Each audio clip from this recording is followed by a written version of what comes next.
बातमीपत्रामध्ये आता पाहणार आहोत गावाकडच्या काही महत्त्वाच्या 50 बातम्या अतिशय वेगवान स्वरूपात. सुरुवात करूयात. मध्य हार्बर आणि पश्चिम रेल्वे मार्गावर आज मेगा ब्लॉक असणार आहे. रेल्वे मार्गाच्या दुरुस्ती, देखभाल आणि अभियांत्रिकी कामांसाठी हा ब्लॉक घेतला जाणार असून प्रवाशांना अनावश्यक प्रवास टाळण्याचं आवाहन प्रशासनानं केलंय. मेट्रो आता मुंबईच्या मोठ्या भागात पोहोचले. अनेक मार्गांवर बांधकाम देखील वेगानं सुरू आहे. मेट्रो लाईन 4च्या प्रवाशांसाठी आनंदाची बातमी आहे. मुंबई मेट्रो लाईन 4 वडाळा ते ठाणे कासरवडवली प्रकल्प वेगानं प्रगतीपथावर आहे. यावर्षी डिसेंबरमध्ये या मार्गावरील 4 स्थानकांवर काम सुरू होईल असा विश्वास आहे. दिवाळीमध्ये पडलेल्या पावसामुळे मुंबई शहरात प्रदूषण कमी पातळीवर राहिलं. मात्र पाऊस थांबल्यानंतर हवेची गुणवत्ता पुन्हा एकदा खराब पातळीवर नोंद होत चालली आहे. शुक्रवार पाठोपाठ शनिवारी मुंबईच्या हवेची गुणवत्ता ढासळली. शहराच्या हवेचा गुणवत्ता निर्देशांक 117 अंकांवर नोंदवला गेलाय. हवेमध्ये धुळीचे कण वाढल्यामुळे मुंबईकरांच्या आरोग्यावर परिणाम होण्याची भीती व्यक्त केली जाते. पुणे महानगरपालिकेमध्ये कनिष्ठ अभियंता स्थापत्य या पदाच्या 171 जागा भरल्या जाणार आहेत. त्यासाठी तब्बल 40,000हून अधिक अर्ज आलेले आहेत. पण महापालिका प्रशासनाकडून गेल्या वर्षभरापासून वेळकाढूपणा केल्यानं आता वेळ अपुरा आहे. त्यामुळे महापालिका निवडणुकीच्या आचारसंहितेमध्ये ही भरती अडण्याची शक्यता निर्माण झाली आहे. गेल्या 1.5 महिन्यात आलेल्या दसरा आणि दिवाळीमुळे मागे पडलेली महावितरणाची वीज बिल वसुलीची मोहीम नोव्हेंबर महिन्यामध्ये तीव्र करण्यात आली आहे. पुणे परिमंडळात कृषी ग्राहकांकडे तब्बल 436 कोटी रुपये थकलेत. तर थकबाकी वसूल करण्यासाठी महावितरणानं उपविभागनिहाय पथकं तयार केली असून प्रत्येक कर्मचाऱ्याला वसुलीचं टार्गेट देण्यात आलं. महाराष्ट्र लोकसेवा आयोगाच्या विषयांकित परीक्षेसंदर्भात मोठे बदल करण्यात आले असून उमेदवारांसाठी नवं प्रवेशपत्र अनिवार्य करण्यात आलंय. आयोगानं प्रशासकीय कारणास्तव 28 सप्टेंबर रोजी होणारी परीक्षा पुढे ढकलत ती 9 नोव्हेंबर 2025 रोजी घेण्याचा निर्णय घेतलाय. परीक्षेचं वेळापत्रक बदलल्यामुळे नवीन बैठक व्यवस्था तयार केली असून त्यानुसार नवे प्रवेशपत्र जारी करण्यात आले. अखेर पावसानं काढता पाय घेतला असून थंडीला सुरुवात झाली आहे. महाराष्ट्रातील बहुतांश भागात थंडीचं आगमन झालंय. 10.8 अंश सेल्सिअस इतकं किमान तापमान नोंदवून महाराष्ट्रात पहिल्या थंडीची स्थिती जळगावनं अनुभवली आहे. हे किमान तापमान सरासरीपेक्षा 5 डिग्रीनं खाली नोंदवलं गेलंय. राज्यातील सर्व महापालिका क्षेत्रातील रस्त्यांची अवस्था सध्या अत्यंत बिकट झाली आहे. रस्त्यांवर सर्वत्र खड्डे दिसतात. या खड्ड्यांमुळे अपघातांच्या घटनांमध्ये मोठी वाढ झाली आहे. या गंभीर समस्येची दखल मुंबई उच्च न्यायालयानं राज्यातील महापालिका प्रशासनाची कान उघडणी केली असून अपघात झाल्यास संबंधितांना 50,000 ते 6 लाख रुपये नुकसान भरपाई देण्याचे आदेश दिले. विमान सेवेमुळे सोलापूर शहरही हवाई क्षेत्राशी अन्य शहरांना जोडलं जात असून सोलापूर मुंबई, सोलापूर गोवा विमानसेवेनंतर आता बेळगाव, बंगळुरूसाठी विमानसेवा सुरू करण्याचा निर्णय विमानसेवा कंपनीनं घेतलाय. सोलापूर मुंबई, बेळगाव या हवाई मार्गावर दररोज विमानसेवा मिळणार आहे. छत्रपती संभाजीनगरच्या वैजापूर तालुक्यातील डोंगरथडी भागात असलेल्या बोरोळा शिवारात शेतकऱ्यांना बिबट्याचं पिल्लू आढळलं. याच ठिकाणी मादी बिबट्या देखील दिसल्यानं शेतकऱ्यांमध्ये भीतीचं वातावरण निर्माण झालंय. घटनेची माहिती मिळताच शेतकऱ्यांनी तात्काळ वनविभागाला कळवलं. मुळशीमध्ये वारकरी संप्रदाय समाजाकडून दिंडी काढण्यात आली. सलग 69 वर्षांची अखंड परंपरा जपत नारायण देवाच्या मंदिरात अभिषेक, आरती आणि कीर्तन सेवा करून पायी दिंडी भक्तीच्या वाटेवर आळंदीमध्ये माऊलीच्या भेटीला निघाली. रायगडमधील मुरुड तालुक्यातील काशीद समुद्रकिनारी सहलीसाठी आलेल्या 2 मुलांचा पाण्यामध्ये बुडून मृत्यू झालाय. अकोल्यातून 3 शिक्षक 12 विद्यार्थ्यांची सहल घेऊन काशीद समुद्रकिनारी आले होते. दरम्यान पोहताना तोल गेल्यानं 3 विद्यार्थी वाहून गेले. यापैकी 2 विद्यार्थी बुडालेत तर एकाला वाचवण्यात यश आलं. पुण्यातील डॉक्टर अंकुर पटवर्धन यांनी अतिदुर्मिळ अशा वनस्पती जपण्यासाठी घराच्या टेरेसवर मोठी बाग बनवली आहे. पश्चिम घाटात आढळून येणाऱ्या सुमारे 80 पेक्षा जास्त दुर्मिळ वनस्पती, झाडं, झुडपं आणि वेली यांचं संवर्धन त्यांनी केलंय. संसदेचं हिवाळी अधिवेशन 1 डिसेंबर ते 19 डिसेंबर दरम्यान होणार असल्याची घोषणा केंद्रीय संसदीय कार्यमंत्री किरेन रिजिजू यांनी केली आहे. तर हे अधिवेशन कमी कालावधीचं असल्याबद्दल विरोधकांनी केंद्र सरकारवर टीका केली आहे. हे अधिवेशन 3 आठवड्यांचं असलं तरी त्यात प्रत्यक्ष कामकाजाचे 15 दिवसच असणार आहे. ठाकरे गटापाठोपाठ आता भाजपनं काँग्रेसलाही धक्का दिलाय. काँग्रेसचे माजी नगरसेवक आणि प्रदेश सचिव संतोष केणे आणि कार्यकर्ते भाजपमध्ये प्रवेश करणार आहेत. त्यामुळे डोंबिवली आणि कल्याण ग्रामीणमध्ये काँग्रेसला मोठा धक्का मानला जातोय. मावळमध्ये निवडणुकीचा बिगुल वाजला असून राष्ट्रवादी काँग्रेस पक्षानं जिल्हा परिषदेच्या शर्यतीसाठी पहिला उमेदवार जाहीर केलाय। मावळचे आमदार सुनील शेळके यांनी कारला खडकाळा गटातून दीपाली हुलावळे यांच्या उमेदवारीची घोषणा करून राजकीय वातावरणात नवा रंग भरलाय। लोणावळा नगर परिषदेच्या निवडणुकीसाठी भाजपकडून उमेदवार निवड प्रक्रियेला गती मिळाली आहे। शहरातील 13 प्रभागांमधील 27 जागांसाठी एकूण 42 इच्छुकांनी आपली नावं अर्ज केली होती। यापैकी पहिल्या टप्प्यातील 11 उमेदवारांची घोषणा लोणावळा भाजप कार्ड कमिटीच्या बैठकीत करण्यात आली आहे। नागपुरातील अजनी पोलिसांनी गुप्त माहितीच्या आधारे वसंत नगरात धाड टाकत गांजाच्या तस्करीचा मोठा पर्दाफाश केलाय। आरोपी राहुल राजेश पाटील या तरुणाच्या घरातून तब्बल 5 किलो 246 ग्रॅम गांजा जप्त केलाय।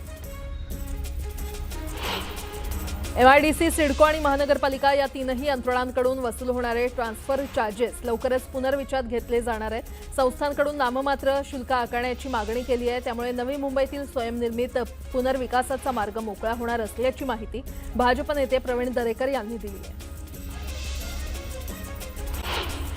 मनोज जरांगेंना मुंबई पोलिसांनी नोटीस बजावली आहे। 10 नोव्हेंबर सकाळी 11 वाजता आझाद मैदान पोलीस ठाण्यात हजर राहण्याच्या सूचना जरांगेंना देण्यात आल्या आहेत। आझाद मैदानमध्ये मराठा आरक्षणासाठी विनापरवानगी उपोषण केल्यानं ही नोटीस बजावण्यात आली आहे। तर 2 सप्टेंबर रोजी जरांगेंनी मुंबईमध्ये उपोषण केलं होतं।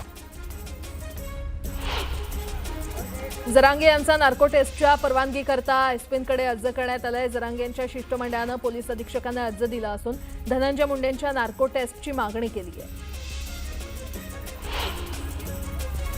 बीडच्या परळीमध्ये धनंजय मुंडेंचे समर्थक आक्रमक झाले। मनोज जरांगे यांच्या विरोधात निषेध मोर्चा काढण्यात आला। परळी शहरातील राणी लक्ष्मीबाई टॉवर परिसरात कार्यकर्त्यांनी एकत्र येत जरांगेंविरोधात जोरदार घोषणाबाजी केली। स्थानिक स्वराज्य संस्थेच्या निवडणुकीसाठी शिवसेना उबाठा पक्षाकडून 40 प्रचारकांची यादी जाहीर करण्यात आली आहे। उद्धव ठाकरे आणि आदित्य ठाकरे स्टार प्रचारक असून या यादीमध्ये संजय राऊतांचंही नाव आहे। राज ठाकरेंनी आज शिवतीर्थावर बैठक बोलावली आहे। मनसेचे नेते, मुंबई अध्यक्ष आणि उपाध्यक्षांची बैठक पार पडणार आहे। आगामी निवडणुकीच्या निमित्तानं मनसेच्या रणनीतीबाबत बैठकीमध्ये चर्चा होणार आहे। सातारा नगरपालिका निवडणुकीमध्ये उदयनराजेंनी मनोमिलनाबाबत सकारात्मकता दाखवली आहे। मात्र शिवेंद्रराजेंनी निर्णय पक्ष श्रेष्ठींवर सोडल्यामुळे सस्पेन्स निर्माण झालाय। तर मला नगराध्यक्ष व्हायचं असल्यामुळे मी खासदारकीचा राजीनामा देऊन नगराध्यक्ष होणार अशी मजेशीर प्रतिक्रिया उदयनराजे भोसले यांनी दिली आहे। आगामी निवडणुकीसाठी मावळमध्ये भाजपकडून स्वबळाचा नारा देण्यात आलाय। मावळमध्ये पक्षाला बळ देण्यासाठी आमदार महेश लांडगेंची निवडणूक प्रमुख म्हणून नियुक्ती करण्यात आली आहे। लोणावळा नगर परिषदेच्या नगराध्यक्ष पदासाठी रिपब्लिकन पक्षाकडून सूर्यकांत वाघमारे यांच्या नावावर शिक्कामोर्तब करण्यात आलाय। मावळचे आमदार सुनील शेळके आणि भाजपच्या संभाव्य पाठिंब्यामुळे वाघमारे यांची उमेदवारी लोणावळा नगर परिषदेची निवडणुकीत रंगत येण्याची शक्यता आहे। मुसळ नगर परिषद निवडणुकीसाठी माजी आमदार संतोष चौधरी आणि एकनाथ खडसेंचं मनोमिलन झालंय। या युतीला अभद्र युती म्हणत मंत्री संजय सावकार यांनी टोला लगावलाय। यावर खडसेंनी जोरदार प्रत्युत्तर दिलंय। 70,000 कोटींचा घोटाळा करणाऱ्या अजित पवारांसोबत तुम्ही युती केली, आम्ही तर कोणताच घोटाळा केला नाही, तरी तुम्ही अभद्र युती म्हणता, अशा शब्दात खडसेंनी सावकार यांना सुनावलंय। कर्जत खोपोलीमध्ये शिंदेंच्या शिवसेनेला धक्का बसलाय। आमदार महेंद्र थोरवे यांची साथ सोडून शेकडो कार्यकर्त्यांनी अजित पवार यांच्या राष्ट्रवादीमध्ये प्रवेश केला। खासदार सुनील तटकरे यांच्या उपस्थितीमध्ये हा पक्ष प्रवेश पार पडला। भोरमध्ये भाजपला खिंडार पडले। भोरच्या माजी नगराध्यक्षा निर्मला आवारे यांनी आमदार शंकर मांडेकरांच्या उपस्थितीमध्ये अजित पवारांच्या राष्ट्रवादीमध्ये प्रवेश केलाय। आवारेंच्या प्रवेशामुळे माजी आमदार संग्राम थोपटेंना मोठा धक्का बसलाय। मनमाडमध्ये शिवसेना आमदार सुहास कांदे, भाजपचे आमदार राहुल आहेर, शिवसेना नेते भाऊसाहेब चौधरींनी आगामी निवडणुकीच्या अनुषंगानं बैठक घेतली। यावेळी नगर परिषदेच्या नगराध्यक्ष आणि नगरसेवक पदासाठी इच्छुक असलेल्या उमेदवारांनी मोठी गर्दी केली होती। स्वराज्य शक्तीसेना पक्ष मराठवाड्यामध्ये पूर्ण ताकदीनं निवडणूक लढवेल असा विश्वास करुणा मुंडे यांनी व्यक्त केला आहे। भंगार लोकांना Z+ सुरक्षा आहे, मात्र जरांगे समाजासाठी लढतात, त्यांना सुरक्षा का नाही असा सवाल विचारत जरांगेंना सुरक्षा देण्याची मागणी करुणा मुंडे यांनी केली आहे। आगामी नगर परिषद निवडणुकीमध्ये भाजपला पराभवाची धूळ चाळण्यासाठी आम्ही मैदानात उतरणार असल्याची घोषणा शिवसेनेच्या संजय देशमुखांनी केली आहे। वाशीमध्ये महाविकास आघाडीसोबत अधिकृत युती करणार असल्याचंही त्यांनी स्पष्ट केलं। अमरावती जिल्ह्यामध्ये भाजपनं नगरपरिषद आणि नगरपालिका निवडणुकीचं रणशिंग फुंकलेलं आहे। ठाणे, चिखलदरा, अचलपूर आणि अंजनगाव सुर्जी इथे मंत्री चंद्रशेखर बावनकुळे यांच्या उपस्थितीमध्ये कार्यकर्त्यांचा मेळावा पार पडला। वर्धा जिल्हा भाजपमध्ये नगरसेवक आणि नगराध्यक्ष पदाची उमेदवारी मिळवण्यासाठी रीग लागली आहे। येत्या 2 दिवसात उमेदवारी ठरणार असल्यानं इच्छुकांची भाजप कार्यालयामध्ये वर्दळ पाहायला मिळते। नगरपरिषद निवडणुकांच्या पार्श्वभूमीवर हिंगोलीमध्ये भाजपची बैठक पार पडली। आदिवासी विकास मंत्री अशोक उईके यांनी या बैठकीत पदाधिकारी आणि कार्यकर्त्यांना मार्गदर्शन केलं। दरम्यान आमची युती करण्याची भूमिका आहे, आमदार संतोष बांगर यांच्याशी चर्चा करून यावर तोडगा निघेल अशी प्रतिक्रिया उईके यांनी दिली आहे।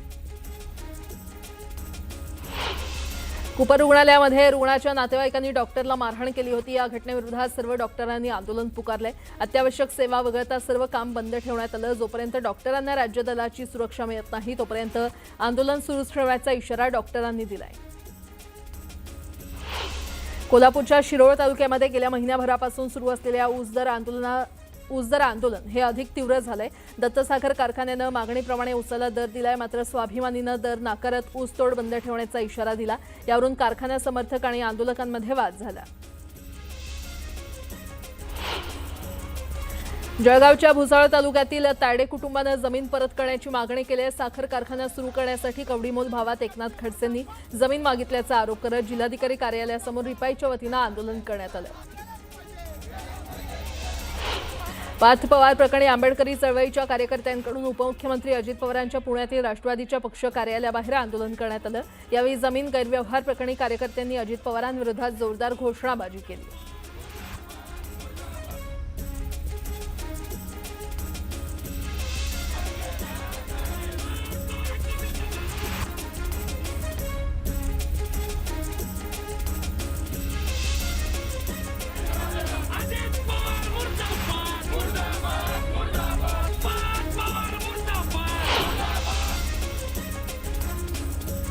कोल्हापुरात शिक्षक आमदार जयंत आसगावकरांच्या नेतृत्वात हजारो शिक्षकांनी मोर्चा काढला होता। राज्य सरकारनं शासकीय सेवेमध्ये असलेल्या शिक्षकांना टीईटी परीक्षा उत्तीर्ण करणं बंधनकारक केल्यानं शिक्षक आक्रमक झाले।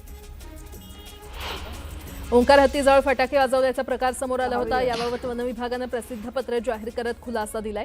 इन्सुली परिसरात ओंकार हत्तीनं विद्युत पंपाचा पाईप ओढल्यानं प्रवाहाचा धोका निर्माण झाला होता। त्यावेळी शेतकरी आणि वन कर्मचाऱ्यांनी प्रतिबंधात्मक उपाय म्हणून फटाके वाजवले। यामध्ये हत्तीला इजा झालेली नाही असं वन विभागानं सांगितलंय। कोल्हापूरच्या चंदगड परिसरात राजहत्तीनं धुमाकूळ घातलाय। चंदगडच्या दक्षिण भागातील उमगाव, जांभरे, वाघोत्रे आणि खामदळे या परिसरातील नाचणी, भुईमूग, ऊस आणि भात या पिकांचं हत्तीमुळे मोठं नुकसान झालंय। सांगलीच्या तासगाव तालुक्यातील बोरगावमध्ये 500 एकरवर देशातील सगळ्यात मोठ्या बैलगाडा शर्यतीचं आयोजन करण्यात आलंय। डबल महाराष्ट्र केसरी चंद्रहार पाटलांकडून या बैलगाडा शर्यतीचं आयोजन करण्यात आलंय। उपमुख्यमंत्री शिंदेंच्या उपस्थितीमध्ये बैलगाडी शर्यतीचं अधिवेशन पार पडणार आहे। डबल महाराष्ट्र केसरी चंद्रहार पाटील यांनी आयोजित केलेल्या बैलगाडा शर्यतीमध्ये फॉर्च्युनर कार, ट्रॅक्टर, थार आणि तब्बल 150 दुचाकी वाहनं बक्षीस म्हणून ठेवण्यात आलेत। हे पहिलं बैलगाडा मैदान असेल ज्यामध्ये इतकी मोठी बक्षिसं दिली जाणार आहेत असं हिंद केसरी संतोष वेताळ यांनी स्पष्ट केलंय। खोपोलीमध्ये राज्यस्तरीय शालेय कुस्ती स्पर्धेचा जल्लोष पाहायला मिळाला। या स्पर्धेमध्ये 240 खेळाडूंनी सहभाग घेतला होता। कोल्हापूर विभागानं सांघिक विजेतेपद तर पुणे विभागानं उपविजेतेपद मिळवले।